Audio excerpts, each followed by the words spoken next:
Hello, hello. Hi. Wow, we're back. Have we tested mine? Am I on? We're on, let's see, about the same volume? Hello, hello. Yep. Okay, sounds good. Okay. Hopefully you can hear us. We're here. In our new studio. It looks kind of cool. We're getting used to it. It's little things out of the norm of where we were used to them. Not wearing the headsets, but don't want to mess up the hair. That's the important thing. Right. I feel like we looked at each other a lot more with the screen before when it was right up there. Now it feels like it's so far away. We're just going to be off in our own little world. Yeah, but I do like the new setup. It's really nice. Cool, cool. Yeah. So we have topics. I mean, we always have topics. I think we could talk about anything, but hopefully this is information that people are looking for. And one of the things that I keep getting asked, and a lot of what's out there right now, is it better to buy versus rent? Oh. This is always a topic, right? But it's really being pushed. There's some really high-level investors, maybe realtors, who are out there saying it's not the time to buy. I mean, if they're a realtor, that seems like it's counterintuitive to be saying that. Right. But a lot of people are talking about rent. It's better to rent. Just rent. Work your way through what the market is doing. If you feel like you're being overpriced, pushed out of the market, you don't have a choice, you have to rent. And I'm the person who's always going to say, I don't think there is one answer for anybody. You know, I think it's every individual, what their specific needs are, what is really going on currently, where they're looking. But ultimately, only you can decide, do you want to buy or do you want to rent? And I don't think it's just a financial aspect. It's also like personal and where you're at in your life. Right. Because, you know, if you are just getting out on your own and you really don't know where or what you're going to do, it's probably not the right time to buy something, right? Yeah. Because you might not be there in 6 months. You might want to go somewhere else. And just if you're, single female, I don't want to be mowing grass in a house. Or answering the calls for plumbers when the toilet doesn't do what it's supposed to do, or having any of those maintenance items. Right. So if you rent and you have a landlord you call and they do all of that. I know a lot of Or guys that you want to do, like, have an apartment. somebody that they want to call. Like, there's guys out there that don't want to do that stuff either. So Right. I think I live with one of them. I've definitely lived with one of them before. Yeah, they are not the person to deal with. But what I thought I would do is just kind of give some examples. You know, one of the great things about being in the Midwest, especially here in Ohio where we are, Dayton market, is that our prices based off of national averages, we're so far below that. Right. I get all the time TikToks of people that are showing New York apartments, and I am amazed at what they get for what they pay. Like you have Like a panic attack. A one-bedroom studio, and it's $6,000 a month. Yeah. And I'm like, oh my gosh. Another one was no bigger than my walk-in closet. And you have to literally put a bed on like stilts so that you have somewhere else to move around, and you can go like this and touch both sides of your apartment. And it was $2,800 a month. Yeah. For a closet with a shared bathroom in the hallway. Yep. And so this is why we see some of the influx and why our inventory has continued to stay low, is because we have people who are coming from those coastal regions. So from out west, California especially, if they migrate here, if East Coast comes and migrates here, they see the value of what our communities offer, as far as maybe the outer communities where you have sprawl, so you have land with your house, so you have a really nice yard. Or if you want to live in an apartment condo style where you don't maybe have some of those maintenance requirements, they still get much more size for the price versus where they're coming from. I think that's true, like in Tennessee and Nashville too, and that's why it's become so big, is a lot of people from California have moved there. So the Midwest is bringing it all in. Right. Lifestyle choices, everything that goes along with it. When I lived in Nashville, 2008, it was about the same price as Dayton, Ohio. Right. And now Not the case. it's a lot more. It's more. Yeah. So we benefit from it. But yet we still talk about how our inventory is low, it's driven prices up, and so people are paying more. And when the mortgage rates are higher, 6, 7, 8%, people are being pushed out of the market, which is then causing more people to consider being a renter. So again, I'm going to go back to this. Yes, the advantages of being a renter potentially is that you don't have to worry about the maintenance. You don't have to worry about the upkeep. You still have a monthly payment, but you're also in effect just tossing that down the drain. Like, you're paying a mortgage, it's just somebody else's mortgage. Right. You're paying it off for the benefit of the owner of the property. But there are obviously times when being a renter is the right situation for you.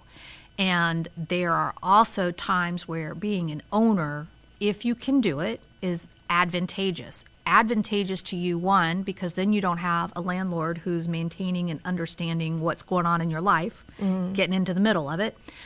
You also can decorate it and do the things that you want to do and not have to worry about, am I going to get in trouble for painting the walls purple? And then you're also, those monthly payments are going back as a equity potential for you. So yes, the market has continued to increase and we're building that equity for those mortgages that are out there.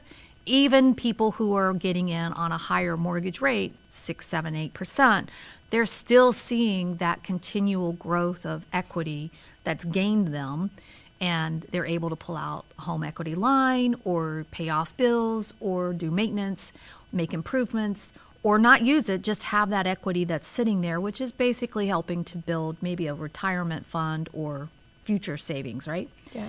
So this is where I really wanted to pull, and we have 20 communities in our Dayton area that when we talk about Dayton, it's all of those encompassing. But there is a difference in Oakwood pricing versus Dayton proper, versus Trotwood, versus Beaver Creek. So I'm giving in general, although I can specifically look for people when I have those conversations to say what's best for you. What area are you looking for? And if you don't know, but you are truly just driven by price, then I can give you that range. And we literally go from $800 a month in rent rates to upwards of $3,000 a month in rent rates. And so if you are saying, well, I can really only afford $1,500, then that's going to narrow it down, and then we'll concentrate on those communities. Now, in some communities, that may only seriously be an apartment or a condo that you can rent for that amount. In other areas, you may actually be able to get into a physical house. Again, I can't say what all the answers are, but we look specifically for you and what your needs are. And if you're saying, I just need a place to lay my head, so a closet size is good for me. I think we've got some little tiny places in our area, but for the most part, you're going to have more space than that. So that's the good news, is that you have at least extra space there. Yeah. But you could go anywhere from a 500 square foot apartment to a 1,200 square foot house in that price range, probably pretty easily in most of our communities. So if your $1,500 is your price point, that kind of gives you an idea. So as an example, I had a client that earlier this year that bought a house for $160,000. Now, they bought a house, so it's all theirs. They've got a fenced-in backyard. Yes, it needs some repairs, and they're going to do some improvements to the house, but at a 6.5% interest rate in that market and at that price point, they're talking about a mortgage payment of about $1,300 and change. So mortgage payments are typically the mortgage payment, the principal, interest, taxes, and insurance. And so that $1,300-ish is their total price, which is huge as a benefit to them, because would they be able to rent a 3-bedroom, 2-bath home for that in that same area? They would be renting that home for about $2,000 to $2,200. So they are saving money as an owner in that kind of a comparison. In another situation, again, it all comes down to timing and working with the right realtor, but you got to get the property that works for you. And so another example is somebody who's buying a 4-bedroom, 2.5-bath home with a larger lot in a, let's say, a southern suburb, got it at an interest rate of 5%. Their monthly principal and interest payment is $1,288. But they have property taxes that are $600 a month, and their insurance is $125. So that makes their all-in figure of $2,000, just over, $2,013. As an example, that home would rent for $2,700. So again, the money worked as buying versus renting in those kind of scenarios. But you get into a situation where maybe the landlord owner of the property had it at a time where they had a really low interest rate, or they refinanced it during the really low mortgage interest rates.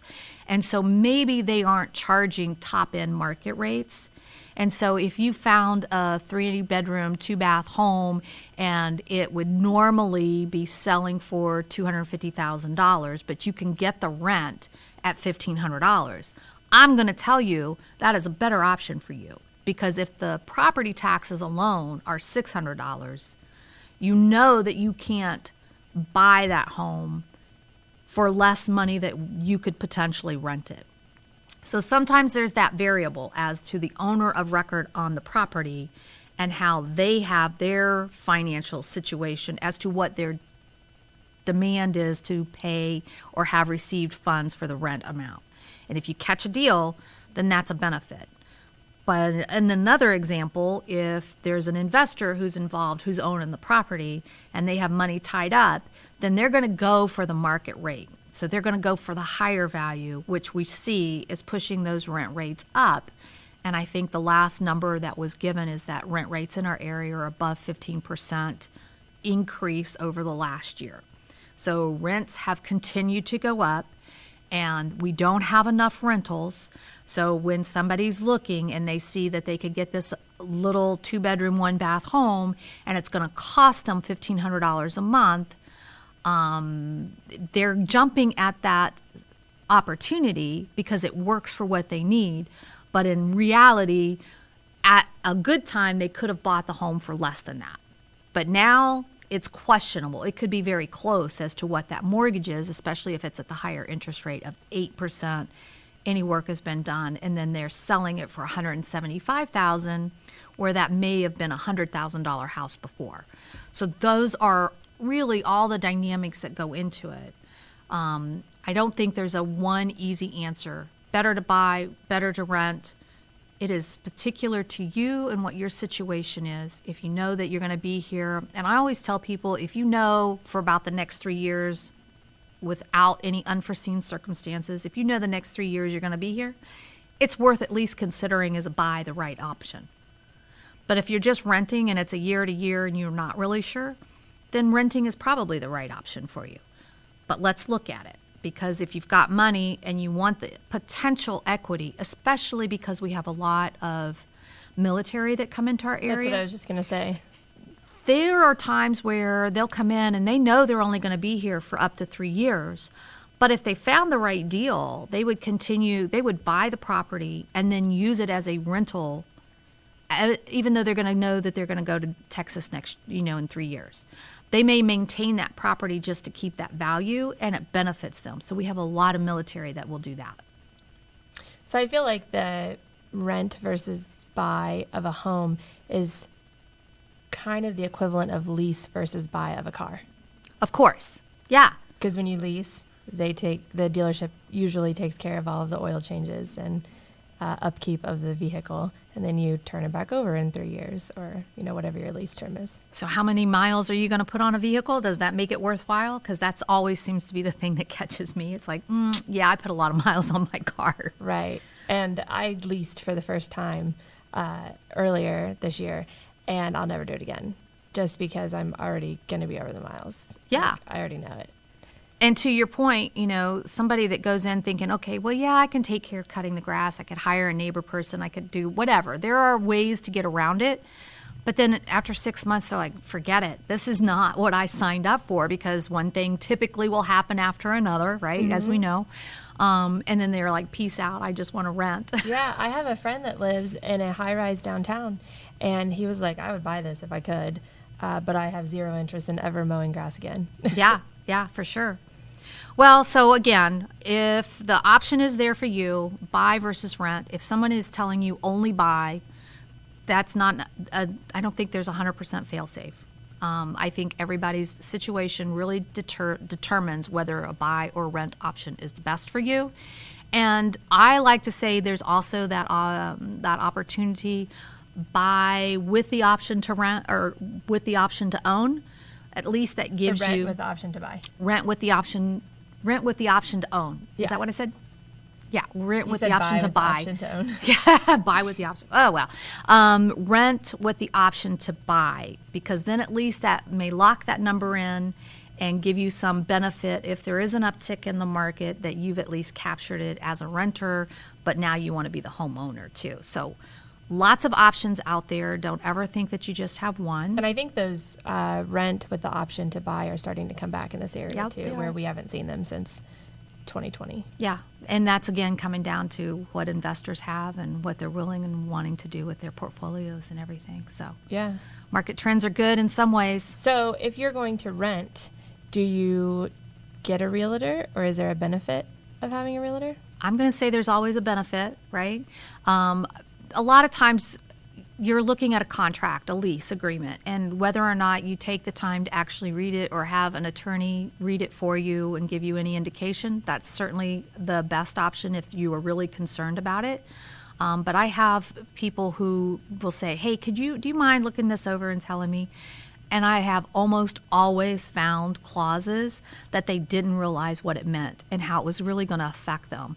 One person was looking at a home that they were going to rent, and the landlord had the right to come in at any time for a property inspection because they had been burned in the past. So they changed their lease to include their right to do that. Now, normally you have that right under Landlord-Tenant Act to give notice and come in. If there's an emergency, yes, the landlord has the right to come in there. But just to come in, I'm not sure. You guys had a party. I want to see how does the house look. You're going to have to still give notice. There was some things that would be questionable as to what that legalese of the contract was actually saying. But it was enough of a concern for the clients to say, yeah, I don't know if I'm comfortable with that language. The other thing, it wouldn't allow them to fence off the backyard so that they could have an enclosed backyard for their dogs. The landlord wanted to be able to see what was going on in the backyard because they lived in the area. Again, that feels very intrusive.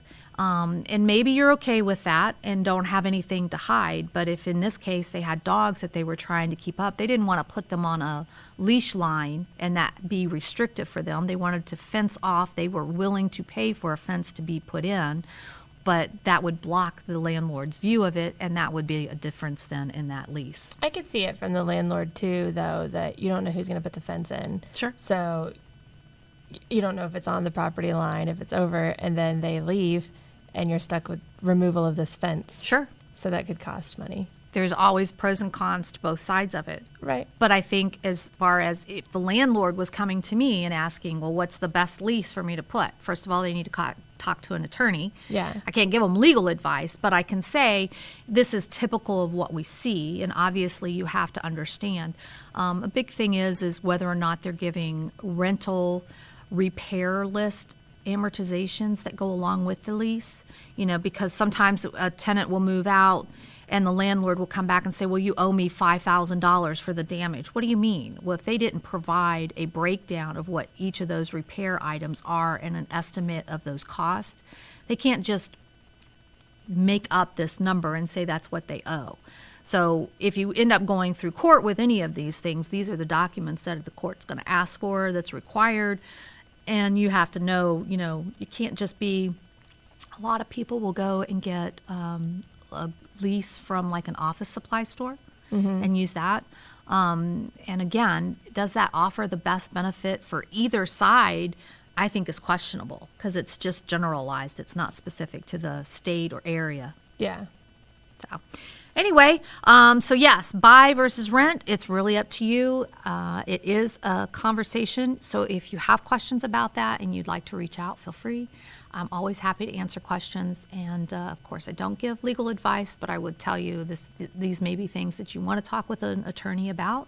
But definitely it's worth having somebody look or actually have your best interest at heart in order to say, is this the right thing for me to do?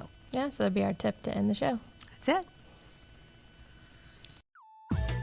Thanks for joining us today on the Realty Podcast. If you enjoyed the knowledge and entertainment today, please subscribe and share with your friends.